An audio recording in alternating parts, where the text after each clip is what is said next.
There are a lot of things that you have to prepare for when you live in downtown Chicago, and one of them is inevitably the winter.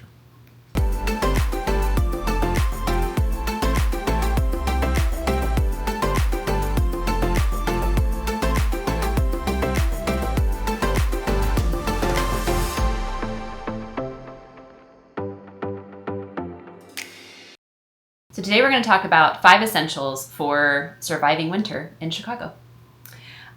So the first category is coats/jackets.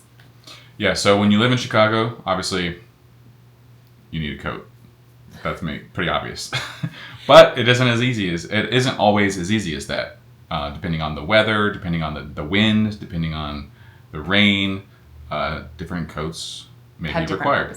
Yeah, I know before we lived here, and I think we've talked about this before in a video of some of the things that surprised us about moving to Chicago, is the amount of coats you need, because it really does depend. Do you need something that's going to serve as like a windbreaker? Do you need something that's waterproof? Are you really just looking for something that's going to cover you head to toe and keep you warm all the way down to your toes? It really depends on the day. And I think the key thing for me of why coats are so important in Chicago is really that, like, previously to living in Chicago, I survived by simply knowing I could get in my car in my slightly warm garage, or only have to go a few feet out of the house to get to my car, and then just like a few feet into a restaurant or a few feet into work or whatever the case may be. Yeah, when you're living in Chicago, you have to walk everywhere, or at least go to the train, which you have to wait for the train, or the bus, you have to wait for the bus. Well, or even visiting Chicago. I mean, even if you're driving, even if you live like out in the suburbs, or you're staying in the suburbs and you're driving in, you're not going to park right at that restaurant front door and only have to go 20 feet. That's true, yeah. Yeah, and or the theater, or whatever it is that you've come downtown to do, the museum, you're going to have a walk, even wherever you park. So whether you're someone who lives downtown and doesn't have a car and uses public transportation, or even someone who's driving, you've got to hike a little bit at least. We're talking about the theater. That's one thing that we didn't talk about too, is like dress coats is another coat that you have to have. That's true. We like to wear like dressier coats when we go to the theater. That's true. Or some nice restaurants. There are some restaurants where I'd want to wear a nicer coat, than just like maybe a parka. For sure. Yeah, that's a good point. Well, just one last thing about that topic too is you want a coat that is easily donned and taken off. Because if you go into a store, they're going to have the heat at a 90 degrees. So you're going to want to take it off and carry it around with you. So yeah, it's true. One thing that I have been thinking about is that they have the coats with like the built-in like suspender straps, so like backpack straps in them. So you like put them on, and then you can take the coat off and like wear it like a backpack. I've never seen that. Really? I've seen that. That's really cool. That's a great idea. Yeah. That actually is a great segue into our next category, which is layering. Because I think to that exact point, you want to be kind of well layered so that you can, if you do go inside, if you're kind of going in and out, that you can sort of like maybe take off a layer if you start to warm up. Even just the other day when we were walking around, it was like if you were in the sun, you almost didn't need a coat, but if you were in the shade, you absolutely needed a coat. So it almost felt like you needed to like delayer. It was like, that's the thing with jackets. Make sure that your jacket has pockets, because we got into the sun and we were like, we took our gloves off, we took our hats off, we took our, and then but then you want to put them back on. You want to put them in the pockets because you don't want to just carry them. So, but then if you get into the shade again, we had to put them back on. So right, exactly. So the when I say layers, what I kind of mean is like thermals, leggings. Like you oftentimes do like a hoodie underneath your almost jacket. Every jacket that I wear in the winter, I'm wearing a hoodie underneath, just because. Well, yeah, because you'll wear like a denim jacket a lot, which you wouldn't think of a denim jacket being super warm. I don't typically wear winter coats. I kind of wear like a mid-season coat, and then if I add a hoodie, then to me it's a winter coat. It serves kind of like a winter coat. Yeah, I think that's a really good point. I often will do layers like thermals, like maybe like a thermal shirt underneath.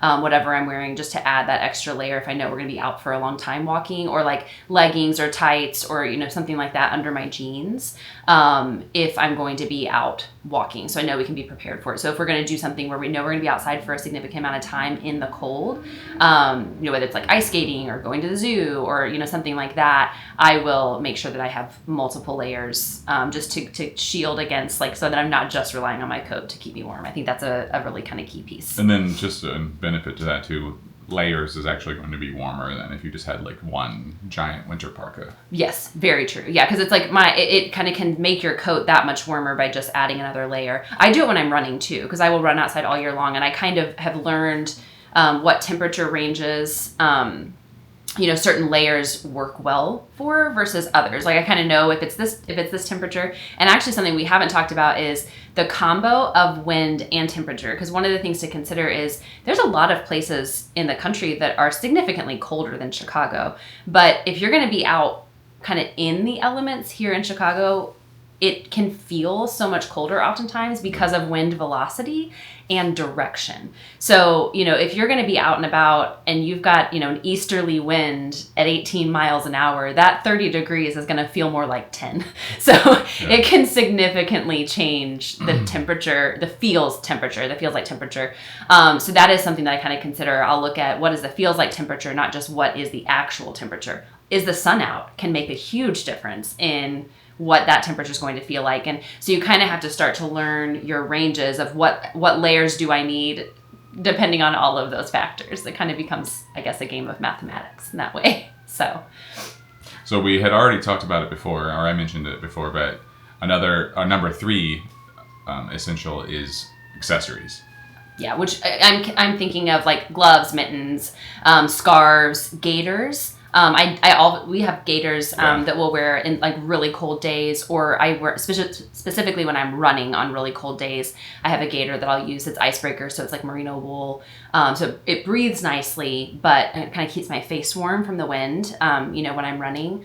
Another one, and I think we mentioned this before, is masks. Like during the COVID times, I keep those on me in the winter because they keep my face warm if we're going to be walking around and potentially walking into the wind. They can help for that too. Yeah, big tip for scarves. Like people have, big scarves or warm scarves. Because of the wind, it tends to just go down there. So you want something that is super tight. And I like to wear it tight enough, like either a gaiter or a scarf, and I'll wrap it so I can actually like wear it over my face. Yeah. Because that's a great point. It is very chilly when like the wind is literally just going right into your neck.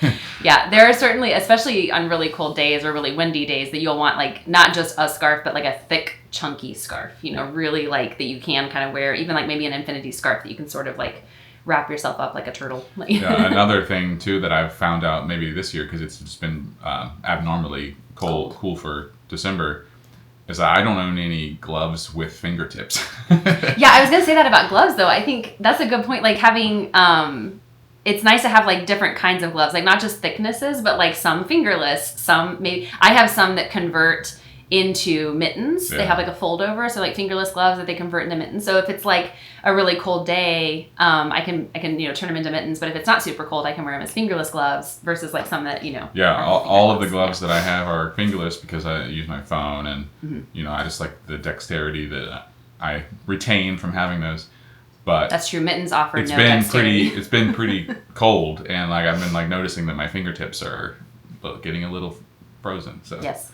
All right, so next on the list is kind of along the lines of accessories, but I actually put this in its own category, and that is headwear. One thing to really make sure of, and I will see this all the time, people walking around without their ears covered.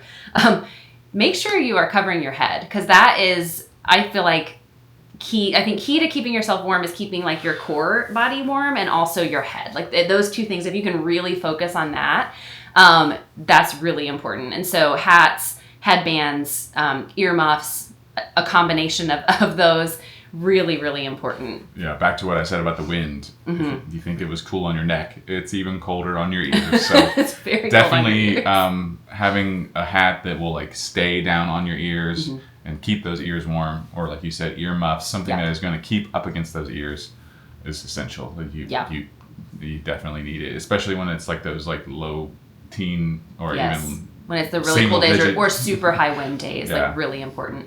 I have kind of a range of temperature where I kind of know like a headband will suffice, or maybe I want my whole head covered, because I feel like you lose a lot of heat through your head if it's not, covered. So really important. Another thing is even a coat with a hood. Yeah. So, because you can do like a hat, or earmuffs or something like that to make sure your ears are covered, but even also pull a hood up to give you like that extra warmth.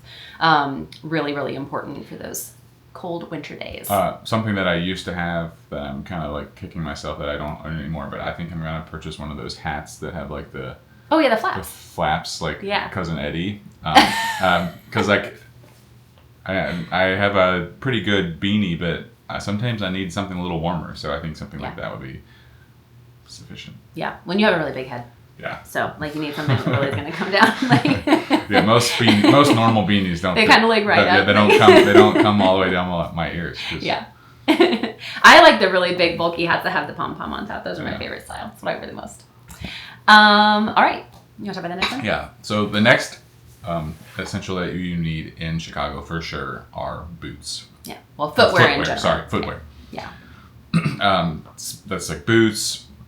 Depending on the weather, depending on if there's snow, depending on if there's rain or slush, or any kind of option of any mix of all. Yeah, any kind of mix. Wintry mix, I guess. Some kind of really good sturdy footwear is essential. Yeah, and I would say too, like thick sole. Like I have boots that kind of rain. Like I mean, I do have dress boots. Going along the lines of having a dress coat. If you are going out for like a nicer dinner, a nicer, maybe you're gonna go to the theater or something and dress a little bit more nicely. I do have like dressier boots, but for the most part, I ensure that when I'm buying my boots, they're really thick soled, like with good like kind of grip, because you definitely don't want to be slipping and sliding around. That's dangerous and scary. So yeah, I have some pretty thick Vans MTEs that I got from when I worked at Vans, and those are really great. They're almost too overkill. Like I feel like unless it's like there's really snow slushy, on the ground or there's like slush, I usually just wear normal shoes.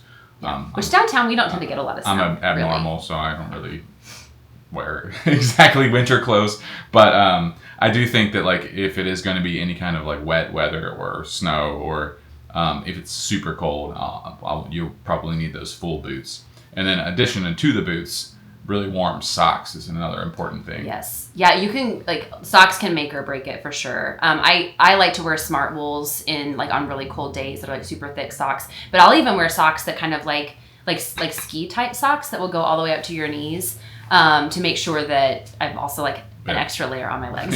So just like extra warm to make sure. That's actually a key though to I don't think we mentioned it yet with the footwear, but also ensuring that you have waterproof footwear. Oh, yeah. That I do have some boots that like if it was, and again it doesn't snow a ton in downtown Chicago, at least we don't really get a lot of snow typically, but if you were going out in kind of on a more snowy day or a rainy day or a slushy day, making sure that you're wearing boots that are like waterproof too. I have some boots that I wouldn't wear on those days because they would just soak in and make my feet cold, so I would make sure that I'd wear like waterproof boots on those days specifically. There's also boots I wouldn't want to ruin with like salt and just the grossness that comes off of the roads and all that stuff.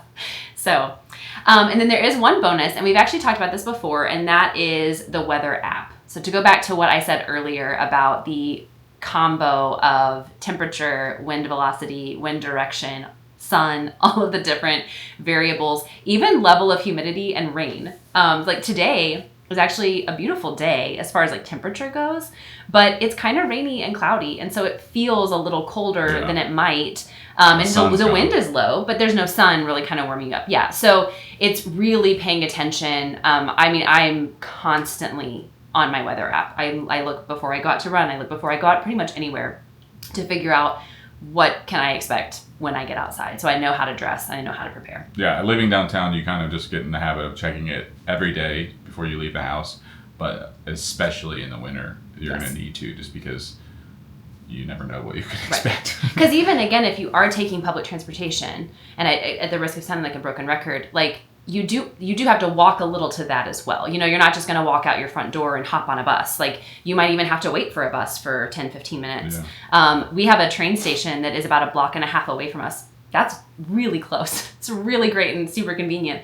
But on a 10-degree day with 18-mile-an-hour wind, that block and a half can be pretty torturous. Yeah, or feel really cold. If the bus is 10, or if you have to wait for the minutes. train. Yeah. Like they do have those little heater things, but they don't do a lot of good on a really, really, really cold day. It's true. So it is important that you kind of dress for that and plan for what is it going to be like when I'm outside. Because even if you only have to walk a handful of blocks, that can feel really, really cold here in Chicago. So hopefully this is helpful if you are either moving to Chicago or wanting to visit Chicago in the winter time. It is a wonderful time to visit, I think. Yeah. And I think not just the holidays. The holidays is obviously a great time. As you know, we've been sharing that through our Vlogmas experiences. But even in like January and February, it's kind of quiet. Yeah. So if you want to come at a time that there's not a lot of people here and you can kind of get some things done, it's a great time to come. Just be prepared for the weather. Yeah. So if you like this video, give us a thumbs up. If you want to see more of our content here at Chris and Whitney in the Windy City, make sure to subscribe. We'll see you next time.